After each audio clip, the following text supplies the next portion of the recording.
Bref, allez, bonjour, bonsoir tout le monde. Donc c'est parti pour les news. Comme d'habitude, on va essayer d'être bref, mais on va essayer d'être bien exhaustif et bien intense surtout.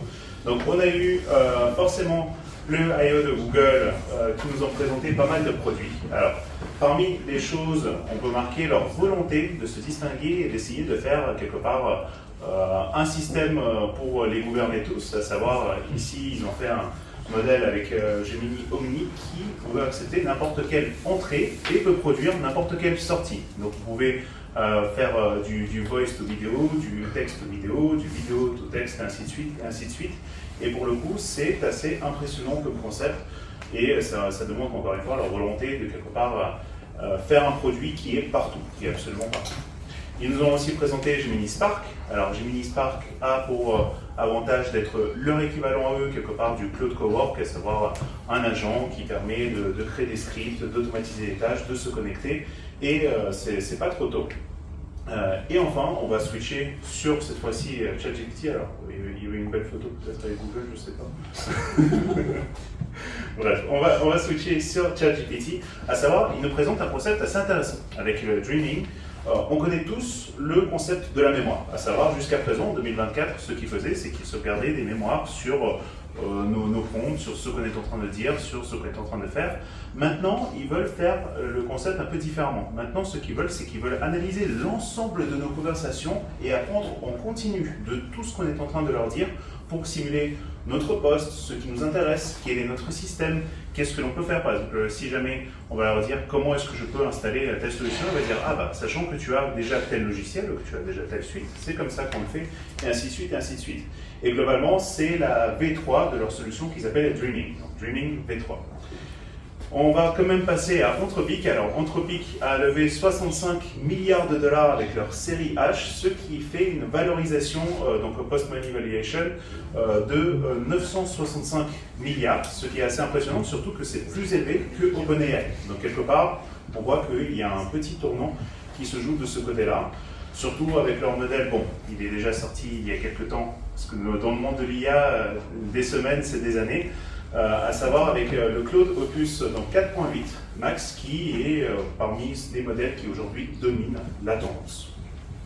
Maintenant, ils ont aussi leur fameux project Glasswing et qui continue à avancer. Rappelons-le, ils ont sorti le modèle Mythos, voilà, qui a un nom assez rigolo si on le lit à la française, mais globalement qui est censé être le modèle très dangereux, révolutionnaire, qui peut faire un peu peur. Il se trouve que l'avancement de ce projet et leur annonce du 2 juin ont entraîné des spéculations qui font qu'actuellement tout le monde est en train d'essayer de deviner la date de quand est-ce que Mythos il va sortir.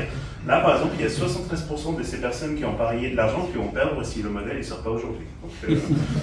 Comme quoi, c'est assez impressionnant et on voit vraiment que le modèle devrait sortir très prochainement et on verra bien ce qu'il en sera et si au final il va vivre à la hauteur de la hype qu'il a générée dans la communauté. Et à côté de ça, on a une tendance, donc là on dit de belles choses à propos de Claude, à propos de l'Anthropic, mais il faut quand même savoir autre chose, c'est que de ce côté-là, Microsoft, lui, ils ont fait deux annonces assez intéressantes. La première, c'est que quelque part, le divorce avec OpenAI continue et va des plus belles, à savoir, ils nous ont présenté des modèles qu'ils veulent faire tourner en interne, qui sont appelés MAI, donc Microsoft AI.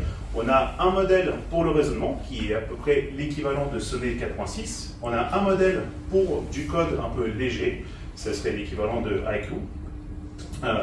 On a un modèle pour de l'image, un modèle pour de la transcription, donc très orienté business, à savoir on a vraiment, son seul but c'est de retranscrire le plus rapidement possible, le plus simplement possible. Et enfin, on a un modèle voice. Et après, ils ont encore deux modèles qui tournent sur Azure.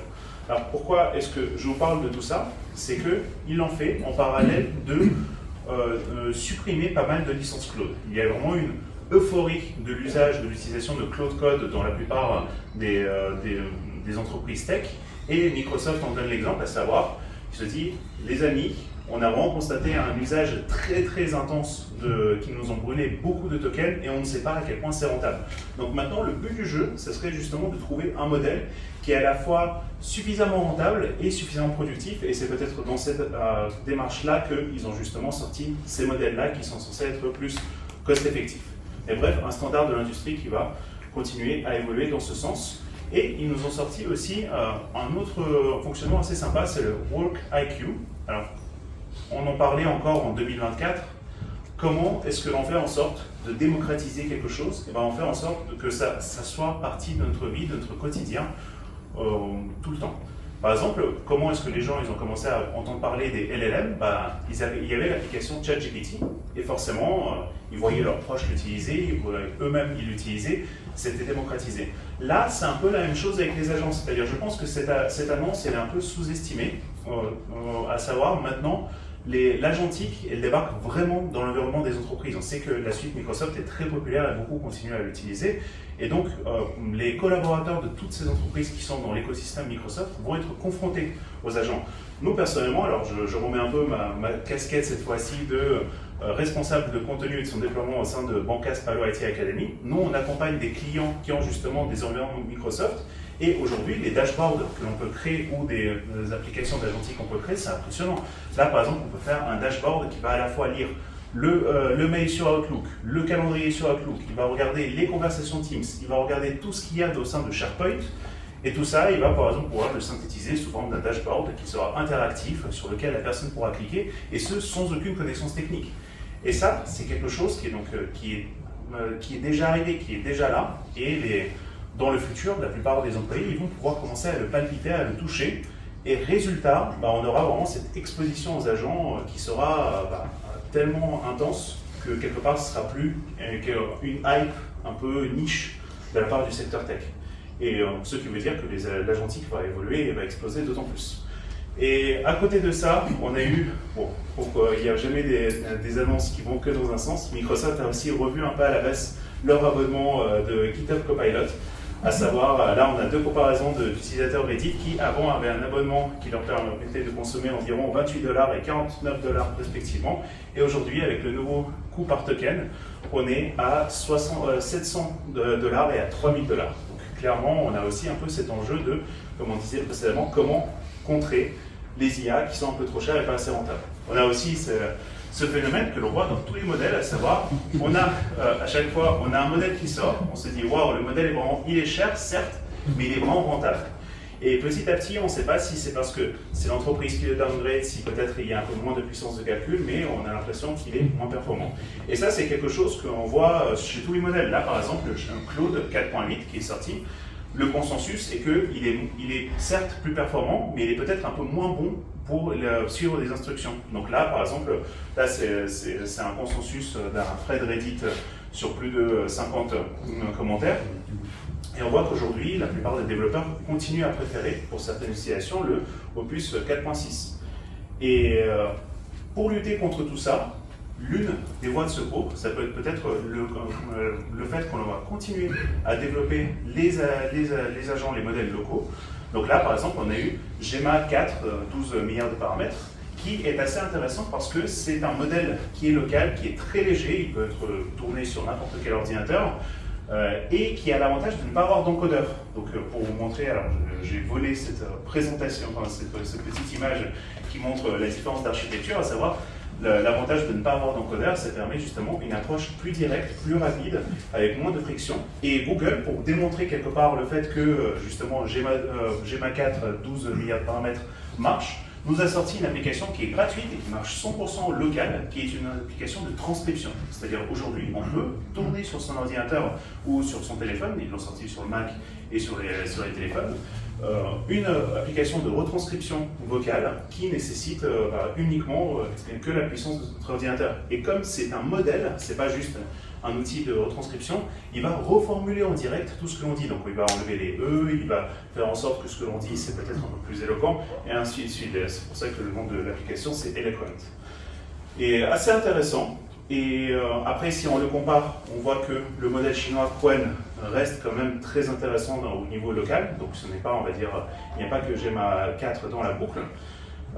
Mais pour poursuivre un peu cette tendance des modèles locaux, on a notamment NVIDIA qui nous propose donc, sa nouvelle puce RTX dans le but d'avoir des ordinateurs qui vont faire tourner tous ces modèles, et des modèles peut-être bien plus puissants en local. Et on peut se dire que la tendance des modèles locaux, sécures, dont on a le contrôle, va continuer à évoluer. Et enfin, là, on a un petit graphique un peu intéressant. Là, c'est OpenClaw et le nombre d'utilisation des différents modèles sur OpenClaw. Il faut savoir que les personnes qui utilisent OpenClaw ont tendance à être bidouilleurs, mais surtout, c'est ceux qui veulent pas trop dépenser d'argent tout en ayant la meilleure responsiveness, le meilleur résultat possible. Et ce qu'on voit, c'est qu'aujourd'hui, justement, Claude Sonnet 4.6, Minimax M3 et DeepSeek V4, donc deux modèles chinois sur trois, sont quand même en train de dominer le marché sur les modèles jugés rentables par rapport au coût de token. Autre possibilité de rentabiliser les modèles, on a aussi beaucoup de choses, par exemple le Git Nexus ou encore Graphify, des applications qui se développent où l'idée est de mapper les projets pour que l'IA vienne chercher que les informations utiles plutôt que de relire tout le dossier de A à Z. Et enfin, dernière petite chose, la dernière tendance qui est arrivée, jusqu'il n'y a pas longtemps. Il y a très longtemps, plutôt, on parlait de prompt engineering, on essaie de designer le prompt, puis on parlait de context engineering. On va faire en sorte que l'ensemble de notre écosystème ait un bon contexte à fournir à l'IA lorsqu'on va lui donner du travail. Et maintenant, la nouvelle tendance, c'est les loops, à savoir, on crée juste un système dont le seul but est de donner des ordres en continu et d'améliorer le réseau, on va dire, ce que l'IA doit faire pour atteindre un résultat final. Donc, quelque part, un vrai fonctionnement autonome, et c'est pour ça qu'on parle justement du fameux FOMO de « Tiens, est-ce que j'ai donné assez de job à mon IA avant de me coucher pour qu'elle puisse faire le taf pendant la nuit et que je puisse me réveiller et vérifier qu'elle est tout bien fait ?» C'est tout pour moi.